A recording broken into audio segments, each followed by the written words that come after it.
Welcome, bootleggers, to Geek Salad's Retro Movie Review from the Geek Salad Podcast. I'm Andy. And I'm Mike. And tonight we conclude our Seantember as we discuss Sean Connery being at everything but a Scotsman. As we conclude with his sole Oscar win. Yes. Not to mention his sole Oscar win, his sole Oscar nomination. Sean Connery was never nominated for an Oscar up to The Untouchables. Never nominated after. And is, in fact, the only Bond actor to actually be nominated for an Oscar, let alone win. He's the only one who's ever been nominated. Wow. Think about it. Yeah. I mean, Brosnan's never been nominated. Obviously, Roger Moore, Lazenby, Craig? Dalton's never been nominated. And Craig, surprisingly, has never been nominated for an Oscar, considering how good he is. Yeah, he seemed like my guess with him, it's only a matter of time. Eventually, absolutely. With what he's been doing lately, the goods he's been bringing lately, from what I understand, he's really good in the movie Queer. And at some point, they gotta give him some recognition. It's Benoit Blanc. So, especially with the new one coming out sometime. At some point, yeah. So hoping for Muppets in that one too, but. So anyway, yeah, we are closing out with The Untouchables, where Sean Connery won Best Supporting Actor. I'm gonna be level with you, Mike. This movie is like, when it works amazingly well. But oh my God, you could drive a truck through a lot of its flaws. I don't think I have as many issues with it as you do, but the main problem, I think, is, unfortunately, its star. Yeah. It's weird because, like, Kevin Costner is really good at playing the down-home everyman. And it was something that he had to kind of master. I mean, the very next year, he was Crash Davis in Bull Durham, which I still think is one of his greatest roles ever. This movie, the lack of Chicago accents. Oh my God, yeah. Of course, Kurt, you realize that they'd all sound like Dan Aykroyd doing the Dan Aykroyd Chicago accent. They'll be talking like this. Speaking of which, folks, if you're on Twitter, don't forget to vote in our SNL cast brackets. Thank you. 2 years after this, he does my favorite Kevin Costner movie, Field of Dreams. Field of Dreams, yeah. Costner was actually on a roll in '87. Yeah. This was like his big year. I'm going to pull up his acting right now. Like when I texted you this morning, because I'd been like thinking about it like all night. It was like I finally clicked. Costner is at his best when he's playing like an everyman, much like Jimmy Stewart. Yeah. But when Costner doesn't work, it's when he's playing Jimmy Stewart trying to play John Wayne. Right. Absolutely. Yeah, so he also had the movie No Way Out this year as well. So that was his big like 1-2 punch. And then the following year with Bull Durham, then with Field of Dreams, and then in 1990 he wins Best Director and laughably nominated for Best Actor for Dances with Wolves. And Best Picture, which I'm sure a lot of people are like, ooh, we shouldn't have done that. Not in the year of Goodfellas, my friend. So this movie itself, so the one thing that I had to keep reminding myself about this movie is that it's directed by Brian De Palma. Yeah. And I've actually kind of gone back and watched some of De Palma's better, like, neo-noir, like his suspense movies. I just recently watched Dressed to Kill and Blowout.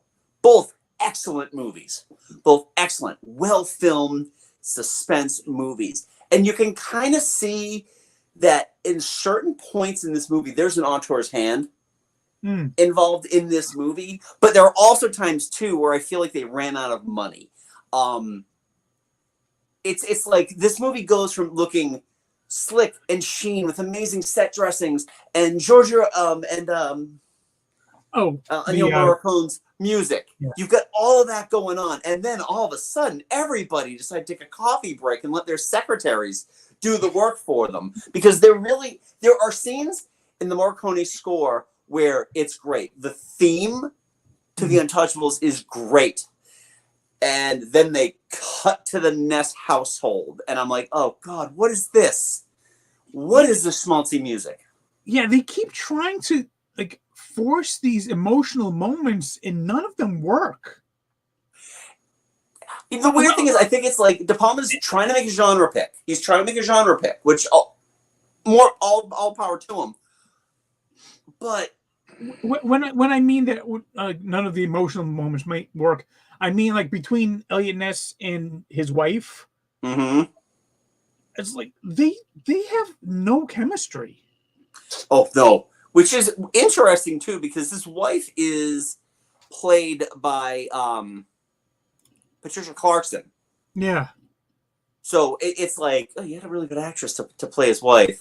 We wouldn't know that for years, but and you use her in all of like 5 minutes of the movie.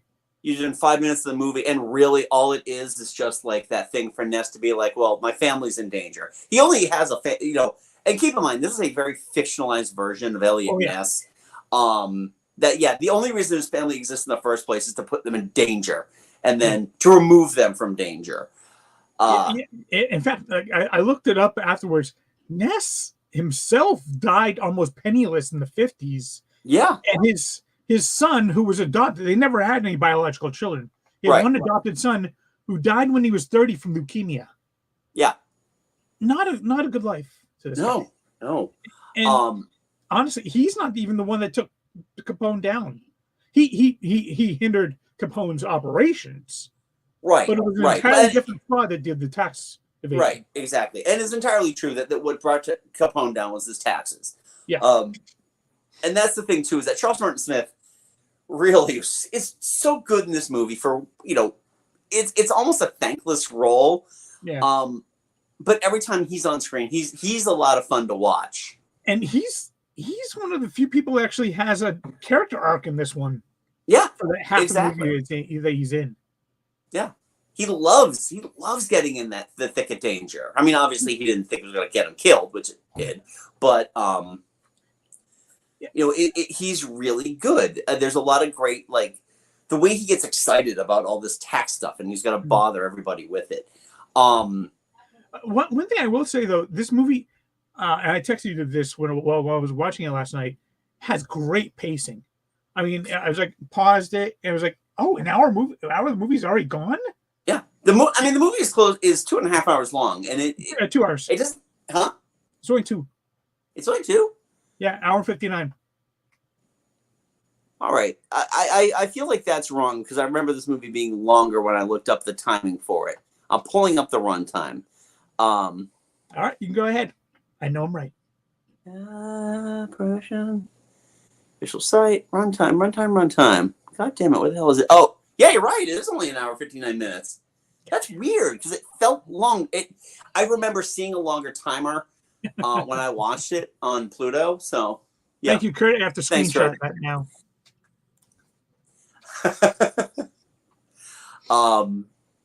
No, I think it does move along at a nice clip.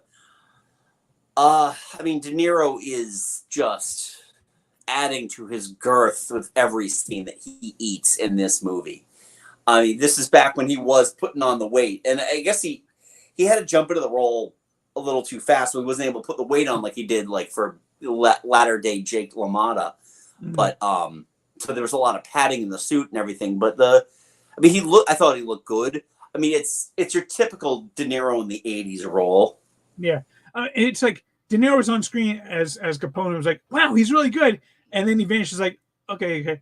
And then he shows up again, like, oh yeah, De Niro's in this movie. And then he goes away and okay. And, hey, De Niro's in the movie. I mean, realistically, he's in the movie.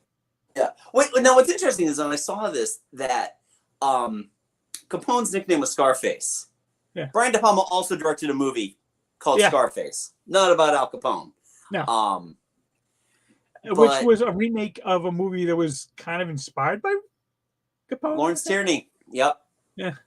Yeah. And it's in fact today I was watching an old SNL, and it was with Steve Martin, and the cold open was Reagan after Robert Bork was supposed to be confirmed to the Supreme Court, but he just hung in there way too long, and he didn't get the nomination. They've got everybody in Reagan's cabinet, played by the great Phil Hartman, by the way, around a table, and he's like, "And we must find things that bring us pleasure, like baseball." And he's walking around with the baseball bat, like in the Untouchables, and he puts his hand on Dana Carvey's George Bush. He's like, "If someone thought it would be a good idea to leave the country, maybe even look presidential. Ow, Mr. Reagan, you're hurting me." Thank you, Jana. Yeah. And then he finally, he whacks Bork with the thing, just like in the Untouchables. Part of a team. Yeah, De Niro was fantastic in this. I mean, this was, I think, everybody's first look at Andy Garcia. Yeah, who again? You got a Scotsman playing an Irishman, and you have a Cuban playing an Italian. Oh yeah, exactly. And oh my God, the amount of casual racism in this movie. Yeah. Oh Jesus Christ! I mean, no, I don't even know if you noticed or not. What was Ness listening to on the radio? I didn't notice that. Amos and Andy. Oh yes, that one. Yes. I was so like, oh God. Yeah. Oh God, this movie is so dated now. Yeah. And it's like, and I think this before, Connery's Irishman met up with Andy Garcia's Italian cop who had to change his name. Yeah. George Stone. What's your real name? Giuseppe. I knew it. But yeah, Andy Garcia is really good. It's funny too because he is so cool in this movie. There's so many great things about just the way he approaches a scene in this movie, especially in that train scene. Yeah, actually, this was kind of the start of really cool Andy Garcia. He's in most of the movies he's in, he's really cool. Oh yeah, no, he's fantastic in this. Yeah, and then obviously Sean. Yep. No, the train scene. Yeah, well, the train scene doesn't include Sean Connery, but let's talk about it. So, I mean, obviously, any film student knows this. The train scene is inspired by the Battleship Potemkin because there was a very similar baby carriage scene in that movie. Very similar, almost shot for shot. Although I think the baby carriage scene in Battleship Potemkin doesn't have a happy ending. It does not have the happy ending, no. No. But I thought that it went really well with the... it worked for the movie, and definitely it was probably something that every auteur director of that time was chomping at the bit. Where am I going to fit this in? Where can I fit this in? And then De Palma got to be the lucky one and do it at the Chicago train station. Yeah, I will say though, I felt like it kind of slowed the movie down a little bit. It's weird because it is the centerpiece of. There were two centerpieces of the movie, which is odd to have two centers. This and the Canadian bust. I mean, this is the one people talked about because it was very well shot, even though the entire thing was essentially lifted wholesale from the Battleship Potemkin. Yeah. And then the Canadian bust is just, that was your Oscar reel footage. I remember that. Watching the Oscars that year, and it's anytime they showed anything about the Untouchables, they had the Canadian Mounted Police, that shot of them on the horseback. That's what they were showing for it. They also didn't have Union Station either. You know what, Kurt? Let's get all the gripes out now about what they don't talk about with Chicago. There's no beef sandwiches. The Cubs are not playing at all in this entire thing. Let's see. What else? What else? Help me out here, buddy. I wonder if Kurt is from Chicago area. One of the few major metropolitan cities I've never been to. So nor I. Yeah. Not that I don't want to, I just had no occasion to go. Yeah. But there's all that. But then there's Sean Connery. Yeah. Who is, I mean, realistically, this might be the best thing he's ever done. Legitimately, with the Oscar win, considering that he gets to do a lot of acting, and that acting isn't just being a tough guy. His death scene is heartbreaking. Yeah.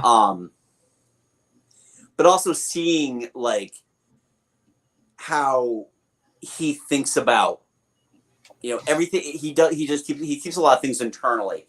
And the funny thing is that he did manage to keep his the goal of every policeman.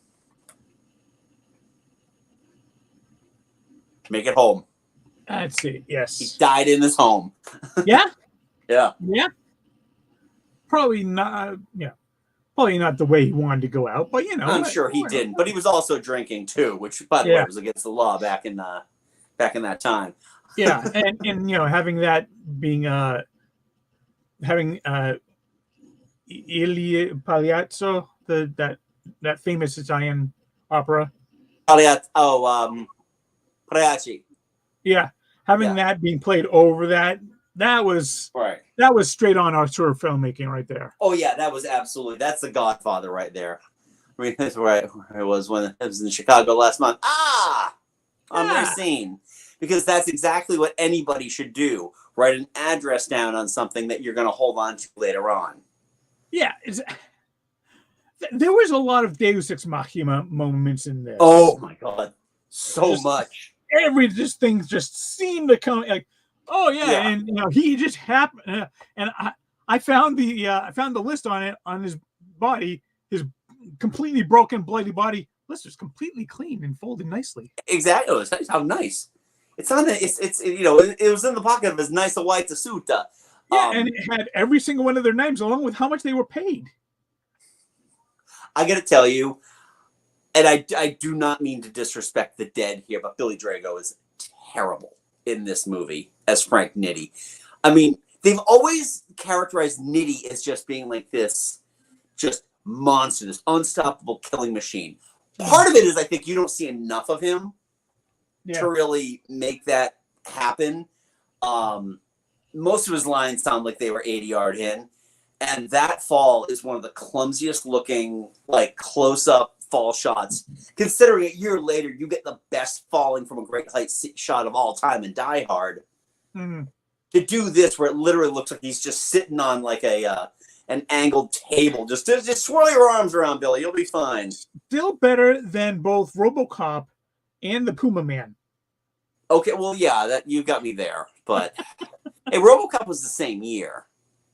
Okay, at least Billy Drago's arms didn't get any bigger. That's true. They didn't. There was also no terrible stop motion in Untouchables either. Yeah. Yeah. All right. Historical Nitty's death is where I draw the line. Yeah, because Nitti was not killed by Elliot Ness. He wasn't thrown in, off a roof of the courthouse onto a car. I believe he died in prison. No, he committed suicide 12 years later, the same day he was actually doing court. Okay. Yeah, I knew it was something. He did not die of natural causes. Best thing I've ever seen Billy Drago in, The Adventures of Briscoe County Jr.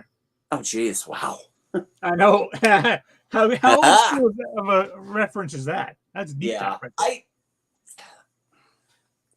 I mean, again, I don't mean to speak ill of this movie because I do feel like in general, it's a really good movie. Yeah. But it's a really good movie by someone who hadn't built up the career that De Palma had built up at this point. Yeah. It is a solid movie when it's playing to its strengths, which is like the action and like all the supporting characters. Oh yeah. When the movie's kind of centered on Costner's Ness, it kind of slows down and it kind of falls apart a little bit. Well, to Kurt's point, also, I'm really happy that Costner didn't attempt a Chicago accent. Yeah. Because God knows we would not be lucky years later on 13 Days for us Massachusetts folks listening to him with that Boston accent. I love 13 Days, though, mainly because when Costner's in the scene, but he's not the center of the scene, he fades into the background. And then you Bruce get the Davidson should have been nominated for an Oscar for that movie. He was so good. That movie is phenomenal. I love 13 Days. yeah. Despite Costner. And it's almost like this. I enjoy this movie despite Costner. Yeah. 13 Days actually helped me cope because I got on 9/11, I was sent home from college. Oh. And when I was at home, I was like, I need to find something to keep my mind off it. And when I went to 13 Days. Wow. So that one will always hold a special place in my heart for that. Yeah, no, it is quite the movie. It's very tense, even though, well, obviously we're all here. Our parents survived it. Yeah. But yeah, I mean this movie is like, it's got such an amazing supporting cast. Everybody in this movie is a gem. It's just that Costner's an anchor in this movie. But I don't want to place all the blame on him, because there are occasions, again, where this movie goes from being this amazing, well-budgeted Paramount film into what felt like a Paramount backlot production. Yeah. Wildly inconsistent. It is, yes. It definitely has inconsistent moments. I mean, on the plus side, you do have Sheriff Pepper as the prosecuting attorney. You know what? I didn't even realize that until you mentioned it. Yeah. Sheriff Pepper from the Roger Moore, Roger Moore Bonds. The worst things about those awful Bond movies. He is. You think that Elliot Ness and the Untouchables is racist? Oh, go look at Sheriff Pepper in Japan. Yeah. Oh, go check out our review of The Man with the Golden Gun. Honestly, not the worst thing in that movie, though, because the worst thing in that movie is the slide whistle that they used when they spun the car around. I still think Sheriff Pepper's worse. Sheriff Pepper made it to 2 movies for no good reason other than, to test our sanity. Yeah. Yeah, I mean, again, I enjoy this movie. This is definitely one of those movies that pops up a lot in the, this is cinema conversation for the exact scenes that it should be recognized for. Yeah. Canada Bust, train station. I would even say like that. There's that great tracking shot. There's that great tracking shot in right before Connery gets whacked, where they just keep like doing the perspective of the person you think is Nitty. Yeah. And it's not, it's the other guy. Nope. Yeah. No. Oh no. Yeah, John, you were absolutely right. And that's kind of become the joke too, which is sad that, I feel like he keeps doing them. I have not watched Yellowstone or any of his latter day stuff. No. Because I feel like I'm going to hear lessons I don't need to hear at my age. But yeah, no, that tracking shot, just following the would-be assassin through the apartment. It's a great red herring. It really is a great red herring. And the beauty, too, is that the guy does, in fact, bring a knife. If one of them brings a knife, you bring a gun. They send one of yours to the hospital, you send one of theirs to the morgue. That's the Chicago way. Kurt. Uh-oh. No, I was just... Oh, yeah, you're just asking if that's the Chicago way. Is that the Chicago way, Kurt? How many knives to a gunfight have you brought, huh? But anyway. So, yeah. So that's, I don't know. Do you have anything else to say about this movie? I mean, I kind of already mentioned the music. I already mentioned Ennio Morricone's music, which is fine. It's not his best. The theme, again, I think the theme is fantastic. There's so many different elements that theme that I absolutely love. Most of it doesn't even sound like Morricone. It doesn't sound like the same guy who brings us, like, the good, the bad, and the ugly. This is... And he won a Grammy for this. Wow. I knew, I saw the name. I never connected it with Good, Bad, the Ugly and like the Sergio Leone's. Oh yeah, yeah. Wow. Yeah. Strangely, he only won one Oscar, and that was for The Hateful Eight, which is Tarantino's worst movie. And by worst, I mean dull, boring, long, and that's coming from me. Oh yeah, one thing I did notice watching the opening credits, suits by Giorgio Armani. Yes, the Armani suits, which I mean, I guess makes sense. I mean, you want a decent. You're going to credit someone like Armani when you're making those suits, especially the stuff with De Niro. Yeah. Oh yeah. He looked like he was a mob boss. Right. I mean, I'm still trying to figure out exactly when the the syphilis turned Capone into a drooling idiot, but I don't know if it was around this time or. Great drunk history, by the way, about syphilis turned Al Capone into a drooling moron. Joe Latrulio plays Capone. It's hilarious. One other thing that did bother me about this movie is that the pacing was great, but they're showing the passage of time was not great. This happened in 2 weeks, apparently. And yet, like, you see, like, his wife invites him up to brush her hair, and then the next thing you see is his wife, she's giving birth to a son. It's like, so it's got to be at least 9 months. I have no idea. That's the beauty of this movie. I have no idea how much time passed in this movie because they never once mention it. Yeah, the only time they mention it is the fact that, like, it's at the beginning of the movie. It's 1930. Yeah. And then, like, if you actually look into the history of it, the trial was in 1932. So this movie must have spanned 2 years. And, like, has it been a week?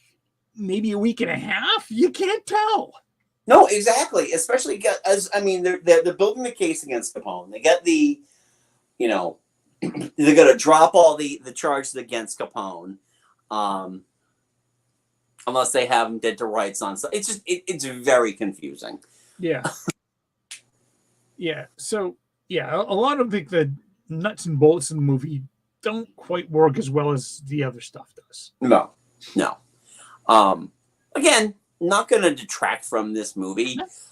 It's very much a very different movie than what we've been reviewing this month, too. Yeah. It's probably the most serious out of all of them.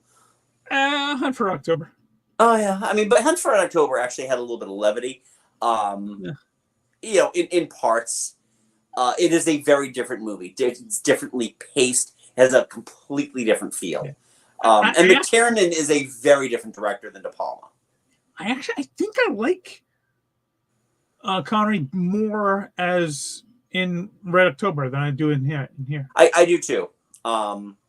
Raimi is, I think, it's just a more likable guy than Malone. I mean, well, Malone part of this too is that it's not playing up any stereotype. I mean, I'm thankful that Connery didn't attempt an Irish accent. Yeah. He just kept the Connery going, but all the Irish racism that was still all there, and every other cop in the movie. Hey, what you doing, Jimmy? Get back there! What you doing? Put your uniform back on, Jimmy. What you wearing? I'm just hanging out here with the police officers. We're drunk. You call it a billy club, do you? It's yeah. Those freaking cops. Get on the side of the street, will you? Capone is coming by. The cops were so generic. You know what they were? They were, in terms of action figures, they're army builders. They're really just there to build your fleet. They are expendable pawns. They're Death Star technician action figures. Yes, exactly. You get them because they're there. You gotta have you need somebody for the rebels to shoot. Come on. Right. I mean, they're peg warmers. Yeah. But I think that's all I've really got to say about the Untouchables. Again, I enjoy this movie. It's fine. I don't go back to it often. It's been a while since I watched it too, so I was glad to get a refresh on that. Yeah. I started watching it on Pluto, and then I was like, oh wait, Pluto's got commercials. I got to sit through 6 of these. How much is it on Amazon? $5 on sale. Cool. Buy it. All right, cool. I can't stand commercials. See, I can just deal with them. It gives me time to get up and go to the bathroom without having to pause the movie. It's just like 1 or 2. I'm like, all right, whatever. It's half an hour. It's 30 part, seconds. part of it is also they're all the same series of commercials. Yeah. It's the same thing with my Peacock subscription. It's the same commercials. Yeah. So, anyway, that is the Untouchables. We'd love to know what your thoughts are on this movie. Leave that polite comment below. Check out the rest of our Seantember if you haven't seen it already, because we've done reviews on The Hunt for October, Highlander, and Time Bandits. So check those out. And next month, which is next week, it's October, and it's our spooky season. And so for our podcast, we are not actually going to be doing a Halloween episode because I think we have run that well dry. We have something completely different set up for that, which I'll get into in a moment. But in the month of October, last year, Mike and I reviewed 4 horror movies from the 1970s. Yep. This year, we're going up a decade. We're going to check out 4 horror movies from the 1980s. We've got them picked out. Hopefully, they will still be on streaming when we get to them. Otherwise, we will be making adjustments. We've never done that before. Never. We've never had to call an audible before, but we usually know in advance. So I'm looking forward to having that conversation next week with another auteur that I don't think we've ever discussed any of his movies before. So we'll leave that as we'll leave it into the October suspense until next week. I think we're going to disagree about this next auteur. I don't know. Really? I really don't know. You and I have never talked about that movie before, so we'll have our conversation about it. Yeah. I was expecting us to disagree a lot more about this one, but anyway. So that is next month. Yeah. And as I mentioned before, Mike and I do host a podcast called Geek Salad. You can check that out wherever you get your podcasts. And for the month of October, we are not doing Halloween. However, we are doing a look back at the cast of SNL for their 50th season. We have a bracket. We have a bracket competition going on right now at Geek Salad Radio on Twitter, where you can vote for. We are currently in the second. We are finishing up. Today's the last day of the second round of the men's cast. I think we're getting into the Sweet 16 next tomorrow. Working that down into the Elite 8. Final 4, and then we'll get to those things, and then we'll reveal our winners on the show, unless you're on Twitter, in which case you'll see the winners anyway, because that's just how that works. That's what I'm doing right now. I'm looking for your vote, looking for the votes. Yep. Yeah, very interesting. So I also have the whole bracket system if you need to share it with me, to share with us all in a Google sheet. So we're doing that. So check that out again on our Twitter page, which is at Geek Salad Radio. Yes, I call it Twitter. In fact, here's how much I am never not calling it Twitter.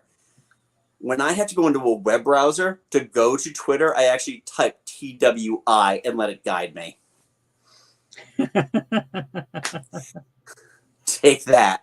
But we are also on Facebook at Geek Salad Podcast and on Blue Sky and Threads at Geek Salad Radio as well. Check out all of our videos here. Like, subscribe, do all that fun stuff. If you got to review us on Apple, because it's the only one that really counts.